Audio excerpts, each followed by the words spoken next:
रिया और रितु काफी अच्छे दोस्त थे। दोनों की आपस में खूब बनती। दोनों एक ही ऑफिस में काम किया करती थी। रिया रितु को अच्छा दोस्त मानती, लेकिन रितु। अरे रिया, तुम लोगों का अपना मकान नहीं है, क्यों नहीं तुम और नरेंद्र भी हमारी कॉलोनी में ही मकान ले लो? हाँ यार, आइडिया तो अच्छा है, लेकिन इतने पैसे आएंगे कहाँ से? अरे, हमारे होते हुए तुम्हें घबराने की जरूरत नहीं है। रुको, मैं अपने दूर के एक भाई से बात करती हूँ। उसका यही काम है, लोगों को घर दिलाना। थोड़ा सा कमीशन लेता है, लेकिन मार्केट के रेट से कम दामों में घर भी दिला देता है। अरे वाह, तुम अपने भाई से बात करो, मैं नरेंद्र से बात करती हूँ। रितु रिया के जाने के बाद अपने भाई को फोन करती है। अरे भाई, कोई मकान बिक रहा हो तो बताओ, मेरी एक सहेली को चाहिए। अरे है ना, पूरे 40 लाख का है। ओ भाई, ठीक है, फिर मैं उसे 45 लाख का बोलूंगी। दोनों मिलकर 5 लाख का आधा आधा बांट लेंगे, ठीक है? रितु रिया को मकान दिला देती है, लेकिन एक दिन उसका नया मकान देखने नरेंद्र की बहन आती है। अरे भैया, मकान तो अच्छा है, कितने का लिया? तुम्हारी भाभी की सहेली ने दिलवाया है, बड़ा ही ठीक रेट में मिल गया नीरू, सिर्फ 45 लाख का। तभी नीरू का पति बोलता है। नरेंद्र, ये तो बहुत महंगा है। मेरे दोस्त ने भी यही मकान सिर्फ 38 लाख में लिया है। चलो, मैं तुम्हें उनके घर ले चलता हूँ। दोनों नरेंद्र की जीजाजी के दोस्त के घर जाते हैं, जहां उन्हें रितु का भाई मिल जाता है। क्या बात है, आपने हमें धोखे से महंगा मकान बेचा है। पता है कितनी मेहनत की कमाई का पैसा है। अब ये तो आप उन मैडम से पूछे जिन्होंने आपको ये मकान दिलाया है। उनके कहने पर ही मैंने ये रेट लगाया था। अब नरेंद्र को रिया पर गुस्सा आ जाता है। वो रिया को कहता है, रिया, तुम्हारी सहेली रितु तो एक नंबर की चालबाज और धोखेबाज निकली। मैंने उसके कहने पर इस मकान के 7 लाख ज्यादा खर्च किया है। रिया को भी नरेंद्र की बात सही लगती है। वो चुप हो जाती है। अगले दिन रितु रिया से मिलती है। रितु, मुझे तुझसे ये उम्मीद नहीं थी। तुमने 38 लाख का मकान 45 लाख में हमें बिकवा दिया। रितु अपनी पोल खुलती देख जोर जोर से रोने लगती है। अरे मैंने क्या बुरा कर दिया, तेरा भला ही तो सोचा था। अरे तुझे उस प्रॉपर्टी डीलर की बात पर भरोसा है, लेकिन अपनी सहेली पर नहीं। रिया को रितु के आंसू सच्चे लगते हैं और वो उसे शांत करती है।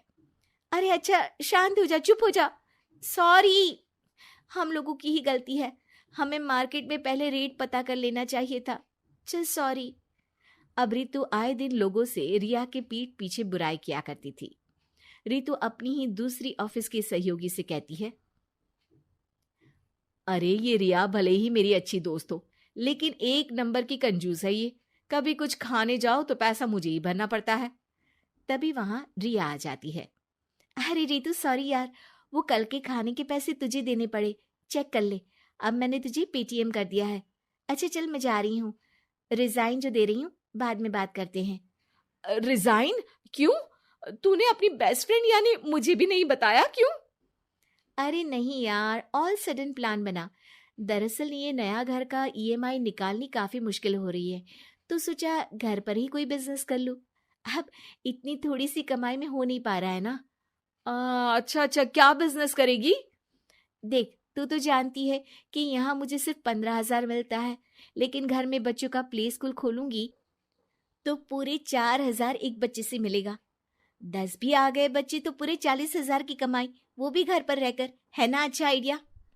रितु को रिया की बात से जलन होती है। वो कहती है, अरे फिर 10 क्या, 50 बच्चे का ही सोचना। अरे कहाँ यार, घर में इतनी जगह कहाँ। सुन ना, एक काम करते हैं, हम मिलजुल कर किराए का मकान लेकर उसे सजाते हैं। फिर ज्यादा कमरे होंगे तो ज्यादा बच्चे आ सकेंगे ना। हाँ, लेकिन मैं एक बार नरेंद्र से पूछ लेती हूँ। रिया नरेंद्र को सारी बात बताती है। देख लो रिया, मुझे तुम्हारी इस सहेली में जरा सा भी विश्वास नहीं है। अरे नहीं नहीं, वो ऐसी नहीं है। मिलकर काम करेंगे, जो पैसे आएंगे आधे आधे बांट लेंगे। इसमें बुरा क्या है, काम भी अच्छा होगा। फिर क्या था, दोनों मिलकर काम शुरू करते हैं। पूरा कमरा बच्चों के हिसाब से सजा दिया जाता है। टीवी, फ्रिज, बेड और न जाने क्या क्या। तेरे और मेरे मिलाकर 2 लाख का खर्च हो गया। अरे कोई बात नहीं, पैसे कमाने के लिए इन्वेस्टमेंट तो करनी पड़ती है। अब इतनी बड़ी रकम है, अच्छा है कि दोनों ने मिलकर कर ली, वरना एक के बस की तो बात नहीं है। हाँ, लेकिन अब मैं ना एक बात बोलना चाहती हूँ। देखो, पिछले 2 महीनों से जब से ये काम चल रहा है, सारी मेहनत मेरी ही है। मैं ही सारा सारा दिन यहाँ का काम देखती हूँ। तो अब मैं तुम्हारे साथ ये काम नहीं करूंगी, अकेले मैं ये स्कूल चलाऊंगी। अरे ऐसे मत बोलो रितु, मैंने नौकरी भी छोड़ दी। थोड़ी बहुत सेविंग्स थी, वो भी मैंने स्कूल को बनाने में लगा दी। अब यार, तुम तो आलसी भी हो, मुझे नहीं लगता तुम ये काम कर पाओगी।